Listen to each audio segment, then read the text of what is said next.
It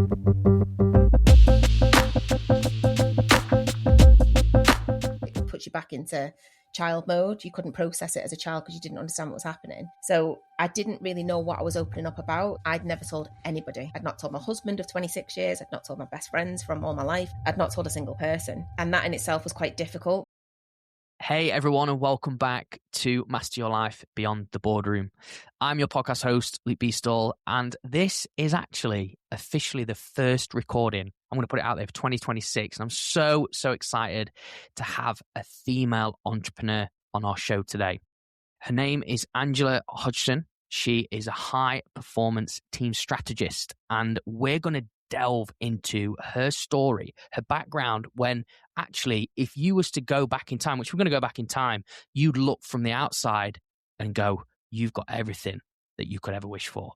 The nice flashy cars, traveling to 5-star hotels, just, everything, family life, promotion after promotion. But behind that, deep inside, she felt broken. She felt lost, and she's navigated now. She's built and created this life that is not only freedom, but it's serving fulfillment for herself, most importantly, but a family as well. So I just want to leave it there and introduce you to the show, Angela. Welcome. Thank you very much. Thank you very much for having me here. And what a great way to start the year. I know, literally. I mean, we was chatting a little bit about life, weren't we, actually, when we sort of clocked on about Christmas and just how it was nice to have a little bit of a break and just switch off from the work. Because obviously it's quite, when you have your own business, I mean, you don't, like you said, mentally, it's really hard to switch off, isn't it? Yeah. Yeah, it can be really hard to switch off. And that's why I like to try and take quite a big break over Christmas time. I do block my diary out for those 2 weeks and try to keep it secure. However, this year, when I blocked those kind of 2 weeks out, there was clients who was asking me to kind of be involved in things and support them with things. And it was kind of like, I definitely have reflected that I need to get stronger on my own boundaries towards the end of last year, because some of the things that you just kind of alluded to of how I felt before and how life has kind of given me a lot more freedom nowadays. I think there's been some indications last year that there's things I need to get stronger on in 2026 to make sure I don't end up back in the place that I was a few years ago. Yeah, this is actually quite important, and I appreciate you being open about that, because I think, a lot of people who listen into our show are a lot of people in transitional phases. Maybe they're currently employed, they want to go self-employed, they maybe have a bit of a side hustle, and they're struggling with that boundary, that boundary element, that time planning, all that kind of stuff. Obviously, you've been in the burnout. Obviously, you know what it feels like to be burnt out. You also know what it feels like to just be high performance and sort of. So for you, if there's a clear distinction, if there's anything that you could give to our audience from the burnout part of how you felt, any signs, any signaling on that to actually then feeling like you are in high performance, what would that be? What would be the telltale signs for somebody to sort of know that they're in burnout? It's quite a difficult question to answer, because I can answer it on behalf of how I felt. Yeah. But individual people feel differently. And sometimes it can be really difficult, because people ask me this all the time about their own teams. How can I spot that there's burnout in the team? And it's not that, well, here's a checklist and go and check if these things are happening, because it's different for different people. But in answer to how I felt like when I reached that point of burnout, it was a proper full-on breakdown. So I'd gone past the point of burnout. I was in full, total mental collapse, just couldn't cope with life, couldn't cope with the world. And I'm sure we'll get into kind of why I got to that point. But mine was, I'm a very extroverted, kind of social kind of person. That's me. I love being around people. I love chatting. I love laughing. I love, positive experiences. And yet I didn't want anything. Didn't want to talk to anyone, didn't want to be around anyone, including my husband and my children. I just wanted to be in bed. I wanted to put the cover over my head. I didn't want to be with anybody, talk to anybody. I completely withdrew from society, from the world, from friends and family, because I just couldn't cope with any kind of communication. So when my phone would go, beep, I just couldn't cope with it. If there was notifications coming through, I just couldn't cope with it. I felt like I couldn't sleep. I felt completely overwhelmed. There was just so much noise in my head that I couldn't see the wood for the trees. I didn't have clarity over anything. I felt really unsafe. I felt really vulnerable. I felt really, no self-belief, no self-esteem. I was like at the lowest point that I've ever felt in my whole entire life. But the burnout kind of led to that breakdown. And there was definitely signs before that now I look back and I think, yeah, that's pretty obvious, which is why I've just mentioned that about boundaries, because the signs of, not sleeping or not being able to think or not able to process information or feeling with dread about something that's coming up the day after, they are typical signs of burnout. Yeah, and obviously, you're being quite open about your experience, but I'm sure there'll be things there. I mean, I can already put my hand up and go, I can relate to some of that because I've been in burnout myself. Yeah. The overstimulation, the sort of overwhelmingness, the sort of short, sharp breathing as well. You're not even breathing at a calm state. I'm sure people will relate. How long would you say that you was operating from that place? Was it a long time? Was it just a couple of months? So what actually led to it was, and in answer to kind of how long, it took probably, it was about 6 months of the burnout to reach to the breakdown. Yes. But previous, I've always kind of operated on this high frequency of operating at quite, I like pace, I like variety, I like all of that. So I didn't really spot the signs before because I've always kind of operated in all of that complexity. But what actually led to it was I had my second baby. I had another son, and I returned to work. I was working at Bentley Motors at the time in a senior corporate role. And I returned to work and life was very different. I had 2 children then with neurodiversity. I had new boss, there was new board members, new expectations.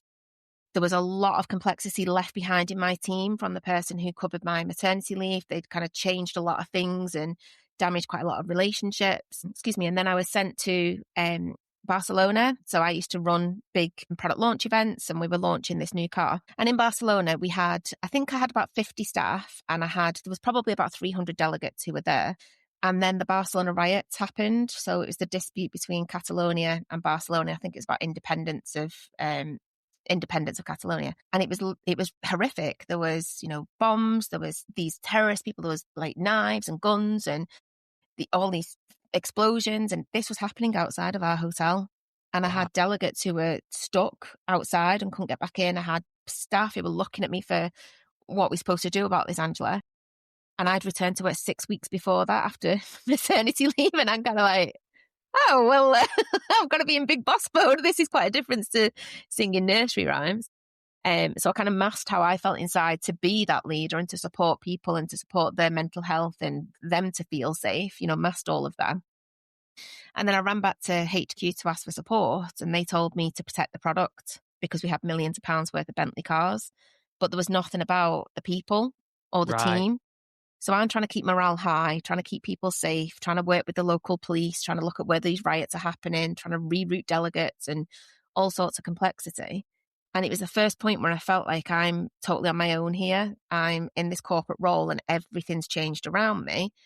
I had a lot of complexity at home. One of my children is he's autistic and ADHD. The other one is now autistic, the younger one. So he was going through a lot of trouble of me transitioning back into the workplace.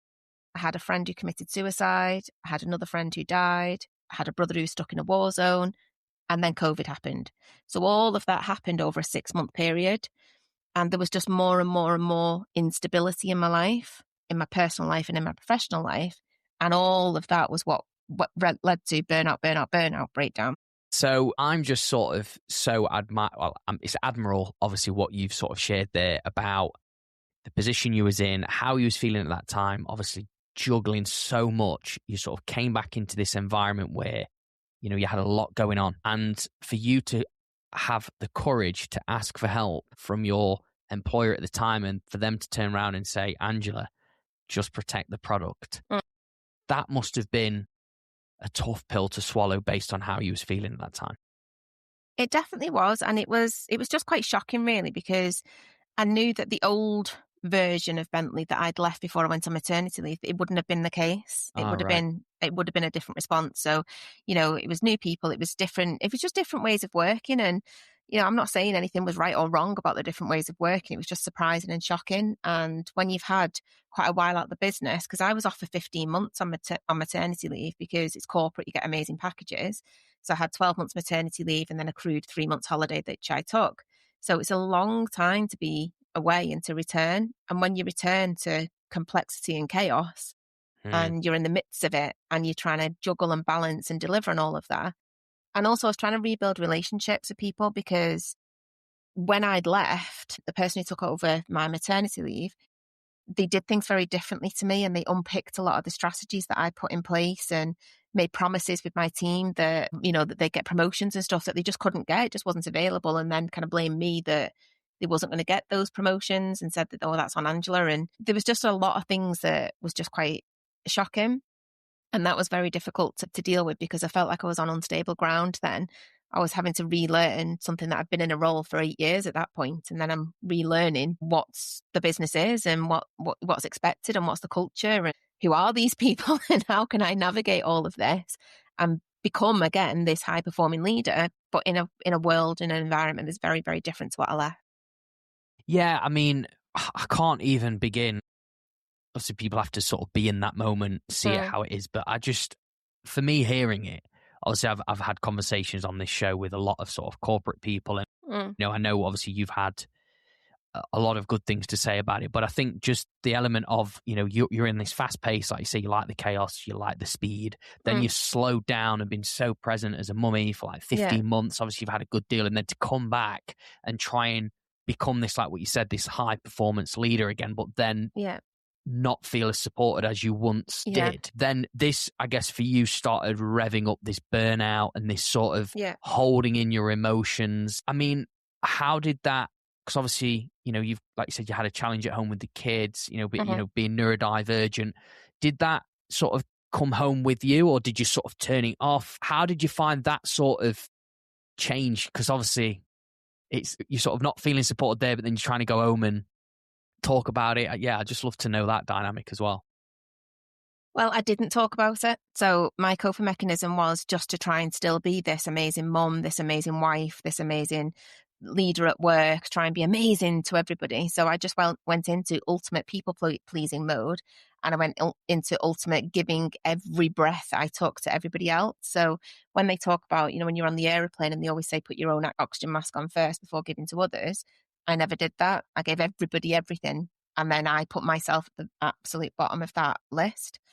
And that didn't help. It didn't help not talking. It didn't help not opening up. But I had a lot of kind of preconceived ideas in my own head, judging myself really on how I felt, judging my own thoughts and thinking that you're just soft and, man up, step up, get it done. You can't go off. You can't do these things because that would look really bad in the workplace. So because I had all these preconceived judgments of myself, I then didn't feel safe to actually open up to other people about how I felt. So I just masked. So you had this voice in your head telling you to toughen up? Yeah, every day, every moment of every day. Really crazy to me. Well, I say crazy, but it's something that happens a lot. I know to people, and I've had it in terms of different sort of things with it, like my own body image or stuff like that. When did you sort of come to a crossroads or a gap where enough was enough, Angela, and then you decided, right, I've got to make a change because this can't carry on? So it was this one particular day. It was COVID, obviously, so everyone was working from home. And this one particular day, I knew I had this meeting with this really tricky person, and I was about to press the on-off button on your laptop to turn it on, and I had a massive panic attack, even just a thought of pressing the on-off button. And it resulted in a really bad panic attack where, I don't know whether you've ever had a panic attack, but it was quite convulsive. So my whole body was convulsing. I couldn't breathe. I was like this, really, really, really, really panicky. But the kids were at home because there was no school, there was no nursery because it was COVID. Kids were at home. I was trying to balance the job and, everything else. And one of my sons saw me like that. And I just thought, I can't continue on like this. I can't continue where my children are going to be exposed to this version of their mom. I can't be that I'm that worried about pressing the on button that it's going to result in a panic attack. I can't mask anymore. And that was the day that I went to the doctors. The doctor then signed me off, and I rang at the workplace and told them I was signed off. I didn't tell them about any of the workplace stuff. I only said about the personal stuff because, again, I was really so scared of anything being on my personal HR record. And I was actually told that it would impact, any future promotions and stuff because you're off with stress. So I knew, like, my corporate role then, I was really senior, but there was another level, one final level to kind of get to. I knew that was it. The writing was on the wall. And I'm a very, very ambitious person. So I just felt nowhere was safe. particularly in my own head, was not safe. It was not a safe place to be. So then I decided that, well, I say decided, I was very much coerced by my best friend to start counselling. So she's been my best friend since I was 10. I've got another best friend since I was, a baby, because our mums are best friends. And both of them were really, this is not you. You can't, I've never seen you like this. You can't continue being like this. You need to start counselling. But again, I had all of these negative preconceived ideas about people who have counselling. What's wrong with them? Just get on with it. Just get on with it. Yeah. Crack on. I don't need anything like that. I'm resilient. I can manage. So I had really, really negative thoughts about it. And it felt like I was at my lowest ebb. But I felt like if I have to get support from somebody else, that's it. That's game over. Because I never, ever, ever asked for help from anybody. I'm very, very independent. So I started counselling, and then through having my counselling, it made me, they always kind of go back to the childhood and stuff. I grew up in a very abusive, neglectful household with a lot of poverty and a lot of, every abuse that you can kind of imagine, really, just very, very bad childhood and very, very difficult circumstances. And it's given me a lot of context now that the reason why I'm so fiercely independent and so judgmental of myself is I wasn't safe as a kid. The only person I could rely on was me. So when I can't rely on me as an adult, that's when everything crashed. Because it was the first point in my life when relying on me was not a safe place to be. And that's why my body and me physically couldn't cope anymore. And that gave me a lot of context, to be honest. And that to unravel. I'm still having counselling now, and that's 5 years down the line. I'm still having counselling, just not as frequently as I was back then, because there's a lot to unpick. But now I'm like, I tell everyone, go and get counselling. It's the best thing you could ever do. You'll have this whole new understanding of your life. And, now when I kind of judged myself or did judge others, if people were, feeling in that way, now I'm telling everybody, about my mistakes or experiences that I've had, because I never saw anybody opening up about things. So therefore I felt I was the only one who couldn't cope, the only one who felt that way. The only one who was stupid or not good enough or all of those, not worthy and all those other negative thoughts. But I don't feel that way anymore. I feel the complete opposite to that. Yeah, and we'll definitely get onto that part, because I want to see sort of the coming out the other side of your identity shift as well. Because I just think there's some great bits there. But I just want to say, from listening to what you said there, I can 100% see why you became who you was in that senior role.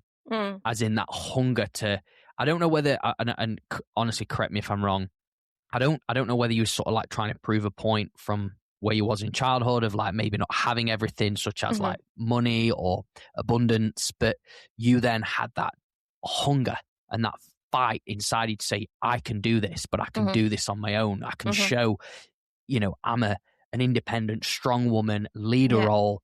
I've got this. Yeah. And that meant that I don't need somebody to help me. I don't need somebody to be, I can do this. And I think obviously that amount of pressure, because that's pressure that builds up, that it probably got to that point where obviously your life changed. I mean, when you're a little bit younger, you have responsibility, kids, houses, all that kind of stuff. It's very much like you can keep going and doing it on your own, right?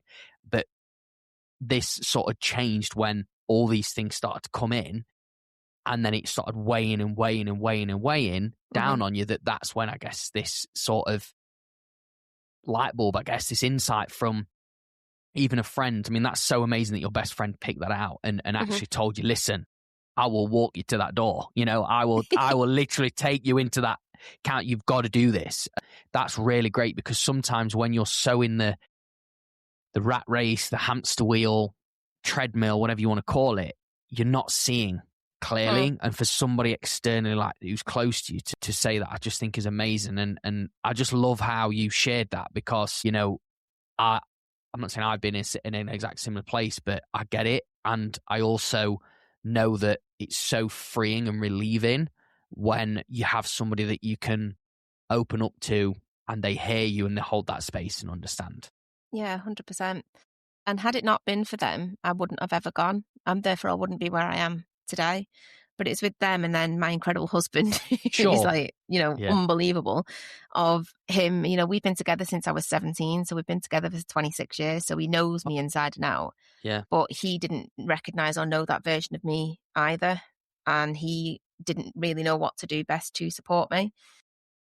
So he just was, whatever you need to do, and I'm here for you. And that was what I needed to hear. I needed to hear that there was no pressure on me. I didn't need to be this incredible person for every single thing, because he made me believe that I already was. But inside me, it was me that was broken. It was not what I was doing for other people. It was me. Yeah. So it made me feel like it's going to be really difficult to kind of go through, but I need to go through this and I need to come out the other end. Mm-hmm. But I then was off work with stress or whatever they wrote it down as on the HR system. And I was off for 6 weeks, and then we were furloughed, and it was the best thing that ever happened, because again, it was corporate. So I was still on full-time pay. I was furloughed for 8 weeks. It was sunny. It was the best weather ever. I remember. Yeah, it was good. I told you about the neurodiverse children. So for them, they had their mummy full-time at home. They weren't in school. They weren't in nursery. I wasn't working. So we were in the garden every day. You were allowed your one walk a day. So we've gone on these lovely walks. We live near to a farm, so we've gone on this lovely little walk. Just beautiful every day. It was just really Billy basics. It was the same routine every single day. But it just helped me get back into a rhythm and a routine. It helped me feel safe, happy, calm. It helped me to see the wood for the trees, not have all of that mithered in my head, because there was nothing to be mithered about. There was no getting a child here, there and everywhere, no emails to look at, no work to do. It was just me, the children, and my husband. Couldn't have visitors, couldn't go and see anyone because it was lockdown. So actually, I had quite a positive experience of lockdown for that, because that gave me the space to think. And the thinking then gave me the chance to make a plan of what I was going to do to change my life. Yeah, I think that's brilliant. I'm so happy that actually happened, for you, because obviously it's like you'd been in this speed, then you sort of slowed down in mummyhood, if you want to call it that, and motherhood, and then you sort of went speed again.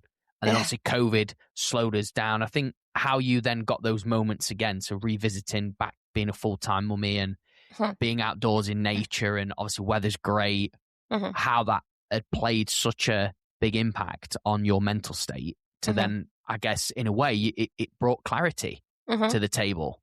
For you, I just want to ask this question because it was coming through my mind when you was talking about the counselling. And I don't know whether this is just me and maybe some of the guys listening may relate to it or not, but did it help you having that conversation with a complete stranger? Obviously they know what they're doing, but did that help you sort of just open up, or did it take a bit of time? It took time to... What I discovered was that I've never opened up to anybody. And they say that when you've been through abuse, as she says, I've got developmental, what's it called? Developmental trauma, I think it's called, or something like that. Which basically, when you've had trauma in your childhood, your brain closes those elements of your brain off. Oh, so it doesn't let you remember. So it kind of, it's like you feel numb about what happened, and you just kind of close everything off because your brain cannot cope, because it puts you back into child mode. You couldn't process it as a child because you didn't understand what was happening. So I didn't really know what I was opening up about. So it was very much focused on the here and now at the beginning of the counselling. It was about the neurodiverse children. It was about what was happening in the workplace. It was about lockdown and all of that different stuff. But obviously she knows what she's doing, and she kind of dug deeper. And then it pivoted quite quickly then to be about childhood and those things that were coming out and that I was revealing and opening up about to my counsellor. I'd never told anybody. I'd not told my husband of 26 years. I'd not told my best friends from all my life and from when I was 10. I'd not told a single person. And that in itself was quite difficult, because it was the first time I told anybody. And it was good that it was in a safe space, that it was a counsellor. But she's given me the strength to actually open up to my best friends and to my husband and to tell them the things that I went through, because it's not the right thing to keep it in anymore. It needs to be that I can talk about those things, and I can process those things, and I can feel safe and comforted and supported around people who truly now know me and what I went through. Yeah, so you was able to sort of feel authentic, transparent, all the weight sort of got lifted. I mean, how did it feel, if you can recall, the moment with the counsellor when you sort of, for the first, like you said, you'd never ever spoken to anyone about. It was like the first time you sort of opened up in so many years. Yeah, how did that feel? It's strange because it puts you into, because it's childhood stuff, it puts you into childhood mode. So I felt like I was going to get told off from my parents. I felt like I was in the wrong because I was never allowed to tell people stuff. So therefore I felt scared. That something was going to happen as a result of that. I still feel that fear now, to be honest, but now I work through the fear. I felt scared, but then I do also feel safe. It's strange because I feel safe that she would never judge anything. She gives me a lot of context to help me to process why I feel and think the way that I feel and think. She's given me, really good coping mechanisms and really good boundaries. So I always say to her now that, Angela, like me as an adult, I'm the best I've ever been. I am strong. I am resilient. I've got really good boundaries. I've got really good clarity. I've got really clear purpose. I am a good mom. I am a good wife, and I'm really good at business. But Angie, the child version of me, is still broken. And that's what we're working on now, is very, very deep childhood stuff. But me as an adult now, I wouldn't be in the place I was now had it not been for my best friend forcing me to go, and for feeling that safety, and for opening up. And then everything else has kind of come as a result of that openness. Yeah, I love that. I love how I'm not just saying one conversation, but sort of a commitment that you never thought you was going to make has sort of been pivotal in who you are as a person, who you've become. I mean, obviously you're still Angela, there's still things that, are part of you from childhood and all those kind of things, but the fact that you're becoming better. So from that then, when you obviously had been furloughed for 8 weeks, when did you sort of say bye-bye corporate role and hello new business role, or whatever venture that was? When was that? So after those 8 weeks, when we were told that, furlough period was kind of over and we were returning back to the workplace, I'd already made my decision then that I can't stay in this corporate role. It's not what it was. It was amazing. What I had was amazing. All of you mentioned at the beginning, the 5-star traveling, the first class, traveling, the hotels, the global trips, the cars, everything. I had incredible experiences for nearly 9 years at that point. And I thought, you've got to chalk it up to, that was an amazing experience. And now it's starting to turn sour. Now's the best time to leave, because I don't want to look back in 8 years and do another 8 years and it be toxic. I want to leave when I've had the highs. And so I made that decision, spoke to my husband about it. And we'd not that long before that, we'd also moved house during that period as well. So had this new house, we had a big mortgage. And I spoke to my husband, I was like, I'm going to leave. I didn't have a plan of what that was going to be, but I said I was going to leave. And he said, that's fine. You do what you need to do. This is the right thing for the family. So I made that decision. I went back into the workplace, and the day that I went back into the workplace, they announced voluntary redundancy. So then I got paid to leave.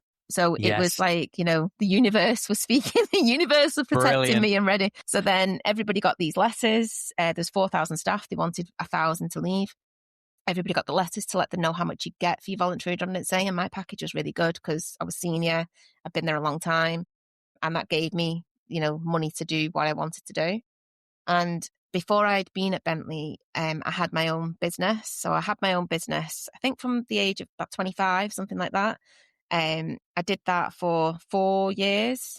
And then I had my first child, and it got quite difficult when I was off on maternity leave with him as well. That was back in the days of 6 a.m. Breakfast networking meetings to build business contacts and stuff to get your business and your contracts. And I thought, I didn't have contracts because I'd left to have him. And then also we only just moved into a house just before I had him as well. It's like, now I'm reflecting, it's the first time I've ever really connected that actually it's like repeated, but in a different way. But I decided then, I got headhunted by Bentley. So I went from my own business to Bentley, and that gave me stability when I had my first child. And then it was leaving Bentley to go back into the business that I'd kind of paused. So I've kind of done a 360 with my life. No way. So it's the same business that I left to go to Bentley, which is now what I'm leading now. No way. That's amazing, though. How does it feel coming back second time around? Hugely better. Because 25-year-old me as a business owner was very different. So I'm 43 now. It's very different to 43-year-old me as a business owner. And all of that corporate experience actually has given me so much experience. I was working with Bentley, Bugatti, Volkswagen, Land Rover. I worked with Audi, loads of different massive companies under the Volkswagen brand. So I've worked with loads of different cultures, loads of different people, loads of different projects, loads of different sizes of budgets, scales. So now I don't feel there's anything I can go into that I don't feel like I've got some sort of experience of, some sort of problem that I haven't fixed, or some sort of person that, personality and behavioural things that I've not really dealt with. So it's given me a huge amount of more confidence in what I'm doing. But it's also given me a lot more credibility because I've got all of that corporate branding, big names behind me. So it's made me feel a lot more thoughtful, I guess, because there's a lot of things the things that you do in corporate, the processes, the standards, the governance, all that kind of stuff. I work with SMEs and they don't have that. to them, that's alien. That's why would I want to do that? I've never written a strategy in my life type thing is my clients who I work with. So I simplify the corporate stuff into SME. So I'm really, really grateful for all the experiences that I went through because it's given me a business model that is valuable and is something that, SMEs do want to buy. Yeah, I was just going to say, what would you say now for you as a business owner, like obviously high performing consultant, coach, the things that you sort of work with in the teams? What would you say your unique ability is from that experience? My unique ability, the feedback I always get from my clients is I make the complex simple.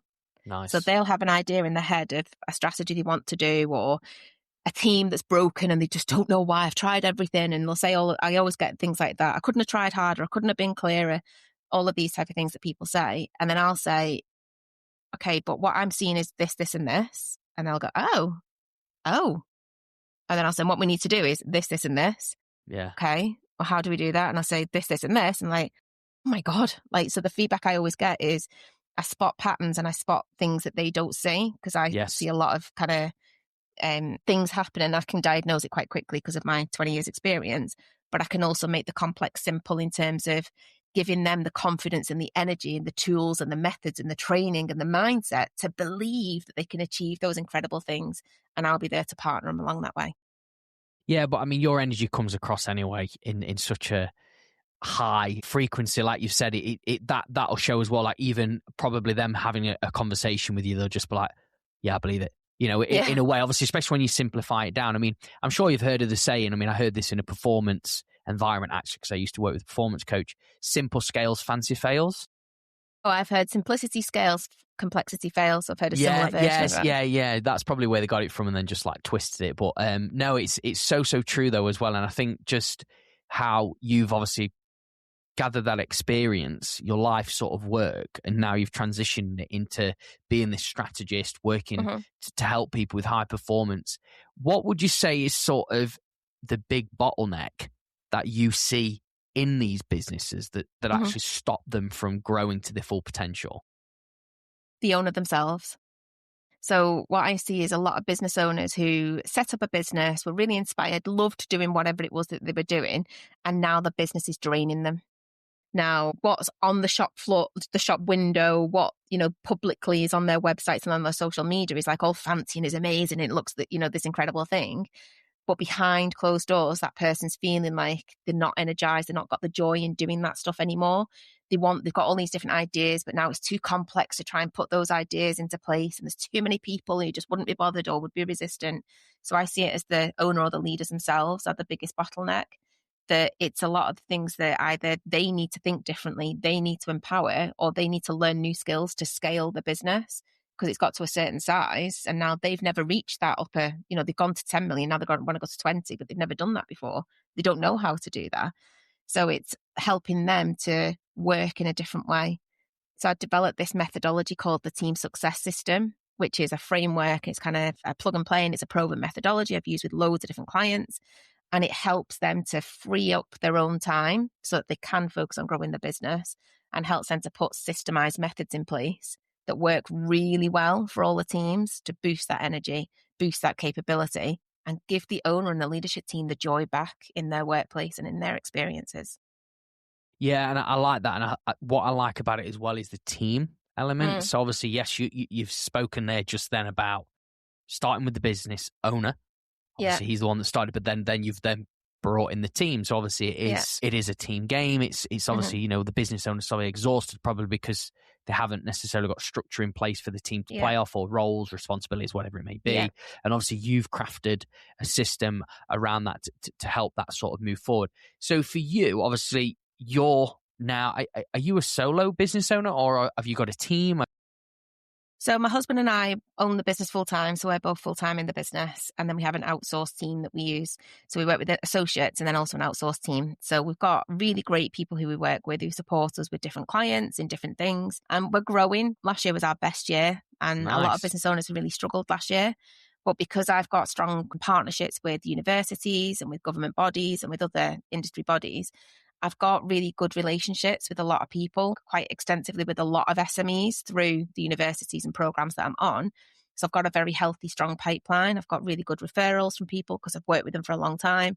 And actually that Bentley network, those people who left, they're reaching out now because they're in different roles and they're seeing what I'm doing and they're asking me to support them in their new companies. So I feel like from a team perspective of who we have, they all get it. You know, our business is called Ignite Improvement because we're all about improving and igniting energy and igniting momentum in a business. Yeah. And that's the type of people who I work with, work for, and aim to do more with in the future. Yeah, I mean, congratulations on your success last year as well, because I know Thank you. it has been tough in business. I love the fact that you've got a team that most people probably wouldn't see. So you've got people working behind the house, behind the scenes, you know, grafting away, teamwork. Obviously, you help teams. You've obviously got a team. I know it don't always start out that way. I mean, obviously, when you grow, you sort of delegate. What would you say has sort of been the key ingredient or the recipe for sort of like your success in running your own business? Systemizing. So when I left Bentley, my view of life was I always think about the many, not the one. So if I'm creating a product, if I'm not creating a product, I am creating a product, but instead of doing something on a one-to-one basis with a client, I'm always thinking about how can that become a service or a product in the business in the future. So I'm always thinking about that bigger picture.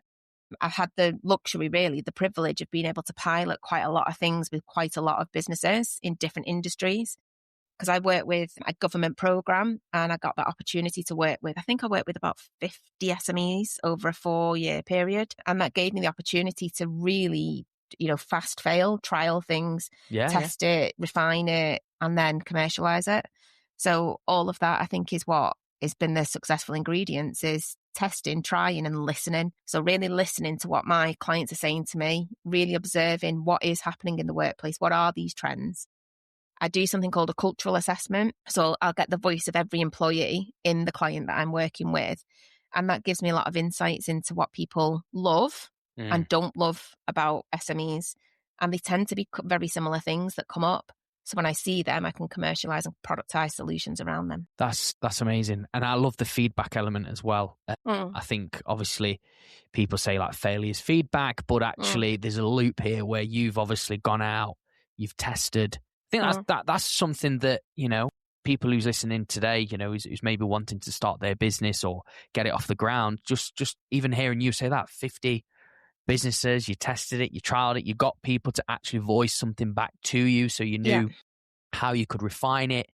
And it's just really, and I think this has gone so well in terms of this episode, because obviously hearing sort of this Angela in the corporate role, leadership role, where everything was sort of blocked out and you sort of go in full hell to leather, like you're on a Ferrari sort of car. Well, Bentley, should I say? A Bentley, a Bentley, should I say Ferrari? You're in a Bentley car, that now you're in this business role and you're so open, you know, you're sort of like feedback can come, hey, let me know what you think, that sort of thing. Whereas I could probably imagine you back then going, you know, wrong, accelerator. Yeah. Well, I always said I was open to feedback when I was in my corporate role, but I was always a bit scared of it as well, because I would take it as I'd take it negatively. I would be defensive about it. I would be like, oh, well, what I did was, there would always be an excuse behind why I'd tried something. Oh, well, I was going to do that, but it would be things like that that I would be saying. But it was interesting when I look back, because then I thought I did that. That was quite early on in my corporate years. It wasn't when I was in the senior roles. But the more when I had my first child, that changed. And then when I started leading bigger and bigger teams, that changed. And towards the end of in the senior roles at Bentley, I was very open to feedback. And I was very much about a feedback culture for upward feedback to me and me giving feedback to my team. And that in itself was a game changer, because I created safety of people giving each other feedback. But we do it in a really safe way. So we created this method, which was bronze, silver, gold. So when you're presenting something, you'll say to someone, this is at bronze, or it's at silver, or it's at gold. So gold meant this is my best ever work I've ever done in my whole entire life. So then when you're reviewing it, you kind of know, okay, I need to be a bit different in the way that I give feedback. But I would encourage people to give me something at bronze, not gold. Because it's better to do at this level, and then you can change and shift. Because if you've done your best ever work and now you've completely missed the mark, then they're going to be resistant, they're going to be upset, they've probably wasted a load of time. So people felt more comfortable and confident saying this is at bronze. Yeah. It's nice that it's been attached to something like that, because obviously everyone knows like bronze, silver, gold. Mm-hmm. So that's Yeah. actually a really good way of doing it. And I guess for you then, and again, you said safe space, that allowed more people to communicate and open up about what Yeah. they was doing. Yeah, massively. And when I came back into the workplace, it did it even more so then, because what I was doing was I was very good on creating that feedback culture, very good on supporting the team culturally and with their personal development. I was always coaching my team and giving them loads of different opportunities and supporting people in other teams, being mentors and things to them. But what I realized was I was actually masking a lot of my internal fears and masking a lot of my internal insecurities. Everybody saw me as this is the feedback I've had since I've opened up. Everyone saw me as this kind of powerhouse, that I was a Right. really young female leader who was, getting promoted all the time, doing all these amazing things, getting really good feedback from all these different senior people. They thought that I was just really good at what I did, but they didn't realize the sleepless nights and the worry and the concern I had about how I was presenting myself. Mm. So when I came back after that furlough for that last period before I did leave Bentley, I was completely transparent about all of that. And then that created even more safety and even more understanding. And at a time when there was all these voluntary redundancies going on and people leaving the business and people fearful for the jobs as well, because there was also a big restructure going on at the time, it was probably actually the best time ever to do that with them. So that openness has been something that I'm really, really, really, I won't ever change that openness now. If there's clients who, come to me and I'm really open, like, well, they might not like that, then they're not the right people to work with me. But you'll see on my social media and all the things that I post, people get more of an understanding of me now because I am quite present on social media. Whereas before, it's only last year I actually started posting. I, Before that, I would hide away and yeah. still be a bit fearful of putting stuff on social media. But now I'm just out there for everybody. Podcast, magazines, social media. I'm out there and I'm saying it honestly for everyone. What was you fearing on social media? Judgment again, Yeah. because I felt like I'd grown the safety of my team. I'd grown the safety of being open to my husband and my best friends and, my circle of people. But there's all this Instagram versus reality, isn't there? When you see people putting pictures up of, baking cakes and gingerbread men over Christmas and snow fights. And you're like, oh, that looks amazing. And then you know that the gingerbread men got burnt. The kid was screaming in the background. You couldn't find the icing. The gingerbread house collapsed and the kid's having a meltdown. You don't see that, whereas you would see that on mine now, because I'd say, look at what we created, but oh my God, that was a bloody nightmare trying to get to that point. So I'm just a lot more, now I don't really care, because now I think this is me, this is my life. There's still a lot of chaos in it from the children and other things. But actually, I know I give a lot of value. And I hope, I do get a lot of feedback that people find me quite inspiring because they feel like they can be totally themselves with me. Yeah. Because I would never judge them because I'm so open about the things. There's probably nothing they can tell me they've done or they think or they fear that I've not already felt and thought myself about myself. And I think this is one strong point here that I'm admiring what you're doing. I'm inspired by what you shared. And I think that's another key ingredient as well to sort of your success behind what you do and how you articulate yourself, that actually you are being open, you are meeting people where they're at. You're going, hey, listen, I'm with you. I'm shoulder to shoulder. I get, shall we embark on this together and fail fast and be silly us and just let people know this is us. And if you don't like it, see you later. If you do, let's work together. Let's build a relationship, sort of thing. That's the sort of vibe that I'm feeling from you, which for me, that's something that I respect a lot. And that's what I feel would benefit a lot of people as well, even hearing this episode. I hope so. And, when I work with a client, I literally am shoulder to shoulder with you, but I will be your ultimate protector as well. So I will be giving you feedback about things that you're doing that I think, oh, I've spotted this and maybe we could try this, or maybe we can change, these different things. When I create things for clients, I'll always say we worked in partnership and developed these things. I will never just say this is me, or I'll never take credit for different things. I'm always giving them ideas so that they can present things back to their bosses themselves without it coming as me saying, here's my idea. I want it to feel like they're growing themselves so that ultimately they become independent of me. That's what good looks like. Work with me so you can become independent of me, so you can own this and drive it and embed it in your business yourself. And then you might just want light touch every now and again support, but let me help you to accelerate getting to that endpoint as fast as possible, as comfortable and as exciting as possible as well. Let me give you the energy when you're feeling drained and feeling overwhelmed. Let me be the one who spots and removes those errors, those mistakes before they even happen. because I've seen this pathway lots and lots and lots of times, and I can help you guide you to the quickest point in the best way possible. And that's the joy that I give and get from doing what I do. Yeah, that's so good. I definitely think this little bit that you've just shared there, even if you clip that and just shared it, I think is great. I'm so with you. It's like, yes, A to B efficiently as possible, and then having the autonomy to be able to, take it on your own. Like, you don't want the person to be dependent on you. You know, obviously for a period, maybe just to sort of get them off the ground and get them moving, but it's not forever, right? You know, that you want them to have that experience that they had with you, to turn around and go, oh, Angela, you know, you was our game changer. You literally shifted everything for us. Thank you very much. That'll bring you recurring business, you know, sort of later down the line. So, you know, for you now then, with sort of like life and business as a blend, what would you say your sort of one-liner is, or motto is, or something that you sort of live by with your husband and your kids, if there is anything, that is? Live in faith, not fear.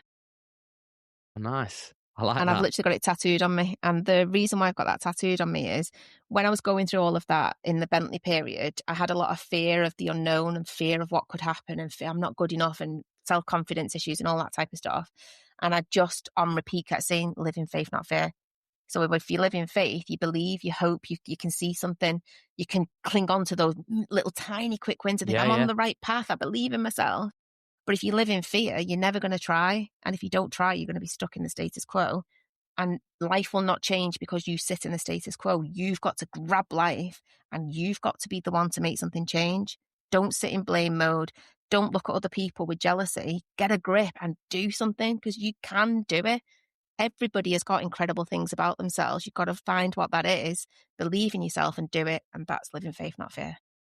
I think that's great. And the way you answered that so quickly as well, just obviously knows that it's got so much meaning to it. Yeah. So, you know, for sort of somebody, if they, because I know a lot of people are going to be like, oh my God, I love that. You know, how would somebody, if they're admittedly going, I'm in fear. I know I am. I'm living in fear. I'm operating from fear. Everything. I'm just so like black or white. How could they transition or slightly switch into the sort of faith mindset and being a little bit more like, I do believe I can do this? What would you say to them if you was having a chat? Take the one first step. So don't think about it as this huge mountain that you got to climb. If you're in the corporate role now and you want to set up your own business, don't think I've got to leave my corporate job and set this up. And then, oh my God, my mortgage, oh my God, my kids, oh my God, my bills, then you're in fear. Don't think of that. Just think of what inspires you every day when you get up. What's that one thing that gives you joy, and how can you commercialize that? And then start thinking about, well, where would that be? So just take one step at a time. Try and get a digital product out there. Try and join a membership where you're going to learn how to do those things. I'm in an incredible membership and with a guy called Matt Hall, and his membership's called Success School. Get with him. It's £35 a month. It's not that big of an investment to live in faith. Invest in yourself. Do some courses. If you live in fear, you're not making any progress. If you live in faith, you've got a bit of a plan and you're taking one step at a time. And every step will build your confidence to build the next step. And you'll look back in 12 months' time and you've gone 10 steps. If you live in fear, you've probably gone 10 steps back.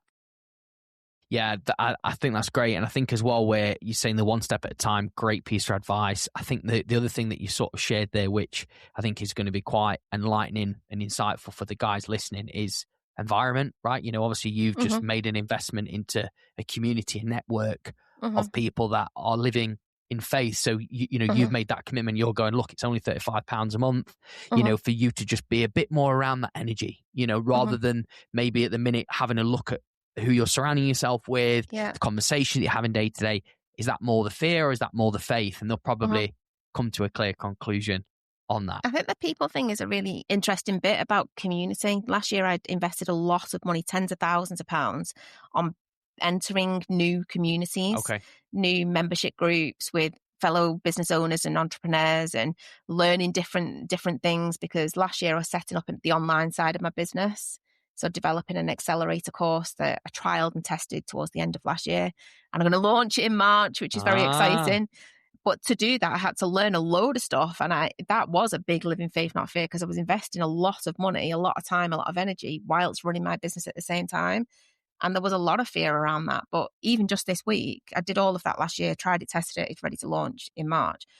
But then I came back obviously this week in January, and loads of things that I was putting into place. The first day back, I was getting all these emails from these people about being invited to go onto these podcasts or do magazine articles or go to this big industry event. And I was literally like, this is, that faith pays off. You might not get the return straight away, but surround yourself with like-minded people, make the positive steps. It will come through to fruition, but you've got to trust yourself.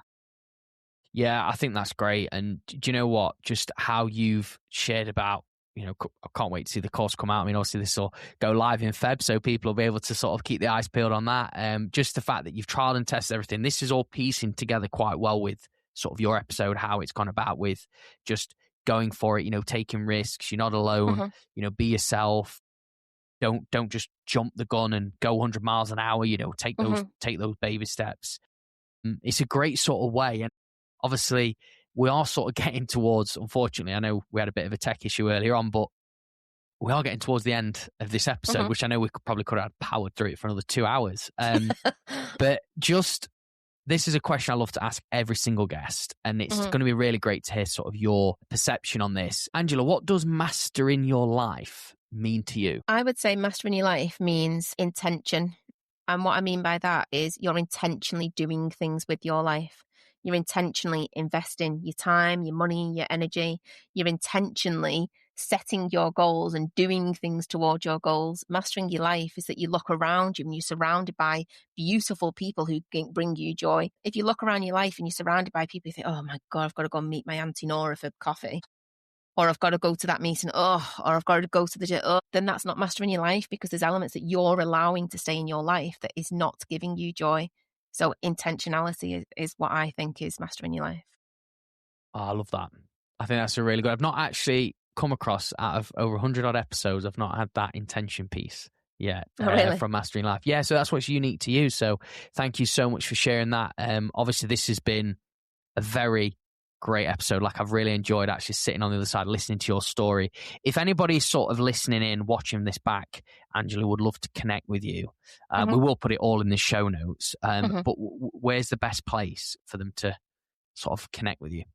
So the main social media platform that I use is LinkedIn. I am on Facebook and Instagram as well, but I'm pretty rubbish at them. So you can have a look, you can connect with me if you want to, but you're not really going to see a lot of stuff on there. But I do post very regularly on LinkedIn, so I'll put that into the show notes for the handle on that. I've just launching my new website, so by the time this episode goes out, it should be launched. It looks incredible. My graphic designer is unreal.